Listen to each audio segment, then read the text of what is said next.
Welcome back, guys. New update on buggy. Haven't done a whole lot to her in the last week or so. I mean, done some work. Got some of the brake lines put in, but you can see these old guys have seen their day.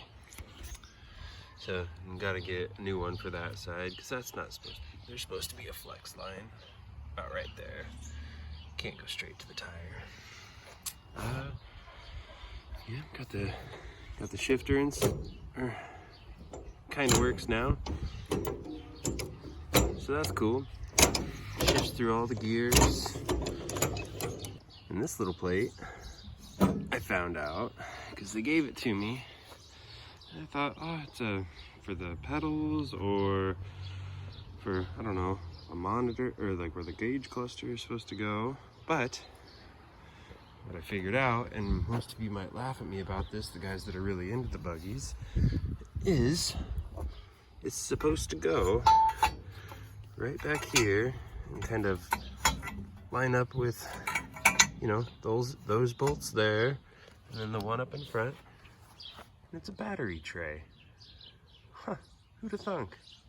I'm sure, as you can see by the mess here, been messing with the brake lines. For now, I got these guys all pinched off because we only really need one because it splits back there. So we got all these pinched off, and I've been trying to figure out a good way to do all that, because of course this came out of the Celebrity, so put it to good use. Gotta get this guy tightened up a little bit, because that's not okay. I don't like that. Still haven't gotten new tires for it, but that's okay. They're holding a little bit of air right now, just so I can get it to move. And I'm sure one thing that I'm excited about it, really, as you can tell by the giant freaking oil spot, is we got the motor out of the Celebrity. She looks pretty alright. Got her pulled out, got her cleaned up. And I don't know how many of you understand the 2.5, but with this motor, we got to delete some stuff because there's things that are on here that aren't going to be in the buggy. So obviously we got rid of the power steering pump and the air conditioning condenser. So we got alternator, water pump, and that's it. So I'm not sure about all this, and kind of what I was thinking about doing is getting a belt that'll run basically this number, and I'm not sure if I like that. I almost want to just say to hell with the water pump, just get an electric one and just have a belt run the alternator there. But I'm still not sure, because I just think in theory it could work if I get a belt that is snug enough that it will run the water pump, because it doesn't take much. And with the tensioner, I mean, in theory, yes, I could get it tight enough, but we'll see. Gotta kind of pardon my mess back here, but also we got the wiring harness. Big freaking jumble of cables that shouldn't be too hard to put back in. They're all fairly straightforward. There's not much in the way of, you know, sensors or any sort of safety things that come from the ECU, so hopefully it should be fairly okay to put back in. Some things that we are going to have to delete though is a couple of the cooling ports there. And then, get this stuff out of the way. And back here, because those just go to the heater core, and obviously buggy's not gonna have a heat. A couple of the vacuum lines we could probably delete. Got the fuel delivery system here. Got her all cleaned up. Got the, basically the distributor there. Like I said, please don't mind my mess, but then we got the other part of the exhaust here. Gonna grind those welds off. I'm not real sure why they decided to weld it, but hey, whatever. Stability or something like that. But we're gonna weld that so we can basically turn this whole thing about 90 degrees so that when I put it on here and when we put it in the buggy, it'll go out that way towards the back. Because when the adapter plate comes in, obviously the adapter will sit there, motor is going to be facing that way, and we want it, the exhaust that is, to come down and maybe wrap around this guy and straight out the back.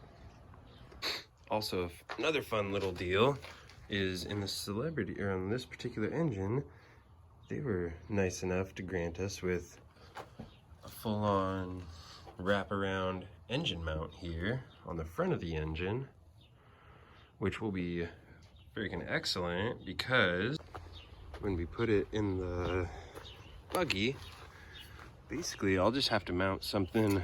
Yeah, it's loose right now. Basically I'll have to mount something about here or wherever. Might have to put a little riser on it, I'm not sure, but yeah, mount something here, and this whole back section here will be able to hold the motor no problem. So that way, if I ever need to, I can unmount the motor from the transmission, and then it'll just be all connected to this, and this whole thing drops out from the bottom. And then I think the project for this week, open this guy up. Oh, see, I'm gonna really miss this Celebrity because it was so fucking nice. I loved it. Super clean. Only has about 95, I think it was 96, or no, it rolled over to 100 while I was driving it. But anyways, the thing we're gonna hopefully try and take out of this is I kind of like the cluster up there, so we want to take that, the whole blinker and stuff, the assembly back behind here, so then I can keep the key, blinkers, take the fuse box out and stuff. So then that way, when it comes time, we can get it completely street legal, have blinkers. Also on the agenda is get these freaking brakes repaired, because we don't want it to not stop. And yeah, I'm gonna get rid of that freaking bumper. I'm not sure if I like it anymore. Just, you don't, what am I gonna push with this thing? Not much. And I don't know, maybe out here in Iowa we gotta push some pigs or cows out of the way, but so yeah, just kind of a small update this week. Nothing real serious. This was super easy to pull out once you get it figured out and everything. The only thing I'm gonna have, I think, a bit of a headache with is, yeah, finding a belt that'll go with this, or if I have to just say screw it and get a new water pump, maybe an electric one, which wouldn't be hard, so then I can just have a toggle switch, make it super easy. The harness, I'm kind of just gonna wait till the motor's in, so that way I can figure out where everything goes and I can see what's needed, what's not, get some of the vacuum lines plugged up, do a little bit more cleaning on the motor, making sure everything's going good. I gotta take this off the valve cover so I can get in here, see why it's still leaking, because when I bought the car, it had a real bad oil leak, just like it still does. I don't know why. So I'm gonna pull that off, maybe get a new gasket, throw some gasket sealer in there, because she cleans up pretty good. I'm not gonna lie. I was real skeptical about what a 4-cylinder was gonna look like hanging off the back of a buggy, or I guess this 4-cylinder. But no, she cleans up fairly nice, except for this freaking harness just in the way. Give her her glory, man. So, yep, and then got to get new spark plug wires, because those ones were probably from the freaking 80s when the car was made. Not in the greatest shape. Also, something I wouldn't mind the help of the internet is, so when I get the adapter plate, the adapter comes with, obviously, the plate that mounts the engine to the transmission, and then it comes with the flywheel.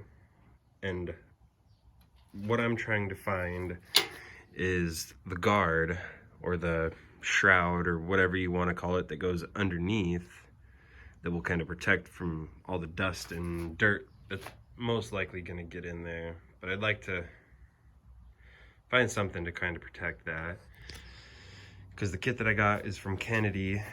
And yeah, so it comes with the flywheel, the plate, the bolts, the bearing, and that's it. And so then it won't be too hard to find the clutch and the starter for the buggy itself, because it'll be a lot cheaper to find something myself instead of buying theirs. Theirs was a little too expensive for me, but yeah. So anyways, guys, thanks for tuning in for part 3, and we'll see you next week.